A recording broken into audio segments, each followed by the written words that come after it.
What if I told you that overnight, the most powerful court in America just took away one of the president's biggest economic weapons?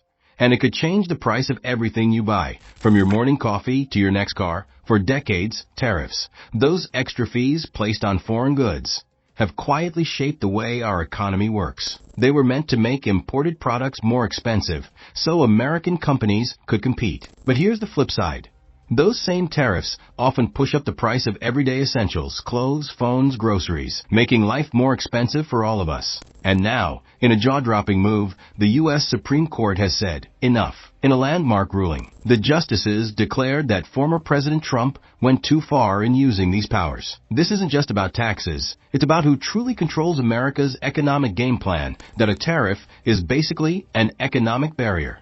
A tax on imported goods. If the U.S. places one on Japanese cars, suddenly those cars cost more for American buyers. The idea? Protect local industries and give them an edge. But here's the problem. When tariffs go up, so does the cost of living. Businesses relying on imported materials pay more, and that extra cost trickles down to you. And tariffs don't just stay at home. They can spark full-scale trade wars. One country raises theirs, the other retaliates, and soon the global economy feels the pressure. Under President Trump, tariffs took a bold and unprecedented turn, using a 1977 law called the International Emergency Economic Powers Act.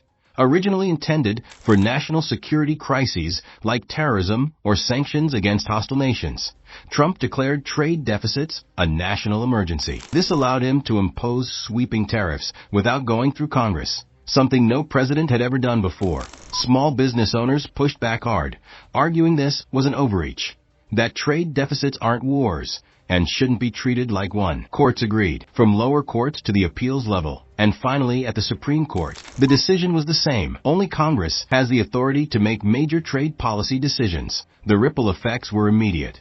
The dollar shifted, stocks jumped, and international companies rejoiced. Their goods just got cheaper in the U.S. But not everyone was celebrating. Industries like steel and aluminum, which have relied on tariffs as a shield from cheaper imports, are suddenly exposed. Without those protective measures, they'll have to compete head-to-head with global producers who can make products for less, often due to cheaper labor, lower raw material costs, and fewer environmental regulations. This could mean plant closures, job losses, and economic hits to small towns built around a single factory.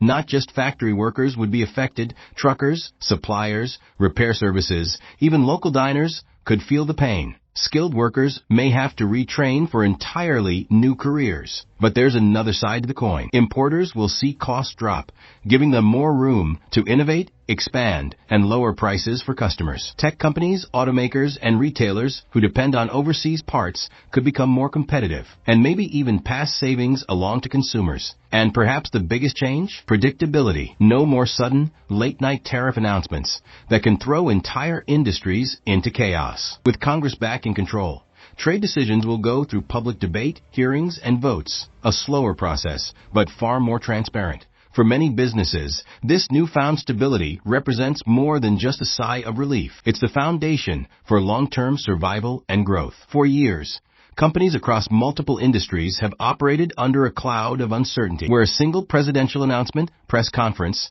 or even tweet could completely alter their economic reality overnight. Imagine being a manufacturer with a shipment of raw materials on the way from overseas, only to wake up and find that a new tariff has doubled your costs before the cargo even arrives.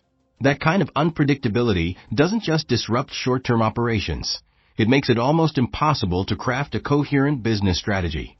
Now, with Congress holding the reins on trade policy, the rules of the game are changing.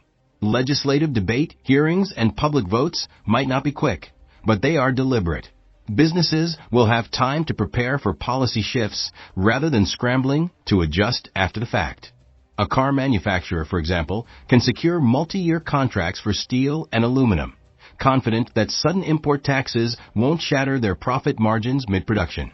Retailers can forecast their seasonal product lines, knowing that their cost estimates won't be blindsided by abrupt trade penalties. Investors can commit capital to new ventures without worrying that their returns will be erased by a tariff imposed. This stability has ripple effects far beyond the boardroom. Supply chain managers can design logistics systems for the long haul, optimizing routes and partnerships for cost efficiency instead of constantly rerouting to dodge sudden taxes. Marketing departments can set pricing strategies that remain viable over months or years rather than scrambling to adjust to fluctuating import costs. Even small business owners, like local shopkeepers or specialty importers, can plan their inventory purchases with more confidence, reducing the risk of sudden price hikes that could alienate customers. However, this slow and steady approach comes with its own set of vulnerabilities, and critics are quick to point them out. In the high-speed world of international trade, a single week can be the difference between securing an advantageous deal and being left behind. If another country suddenly floods the U.S. market with underpriced goods designed to cripple domestic producers, the ability to act swiftly can be crucial. Under the new model, such a response would require congressional action, a process that involves drafting bills, holding committee hearings, debating amendments, and securing enough votes in both the House and Senate. In times of calm, that kind of thoroughness ensures transparency and fairness. But in the heat of a fast-moving economic threat, it could feel like an anchor dragging the nation's defenses. Take, for instance, a hypothetical scenario where a foreign competitor uses aggressive state subsidies to dump products into the U.S. market at prices far below production costs. Domestic industries could start bleeding jobs within weeks. Under the old system, a president could react instantly, imposing tariffs or restrictions to level the playing field.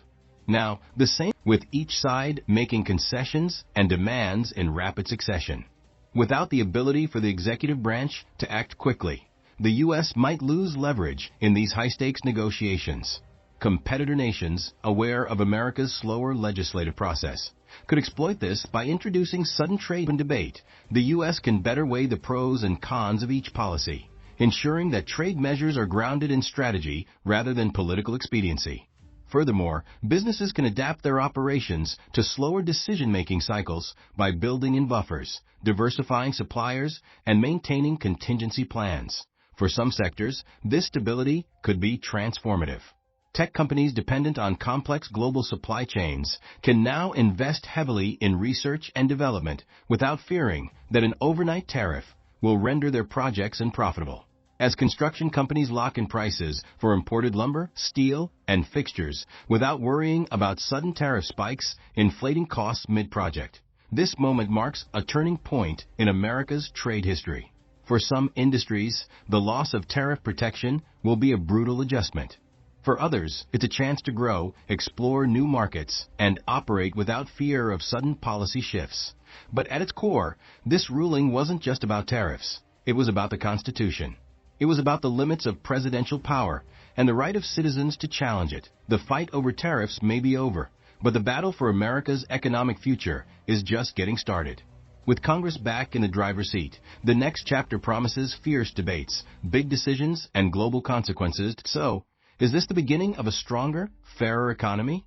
Or have we just made ourselves slower in a world that moves faster than ever? The answer will shape our future.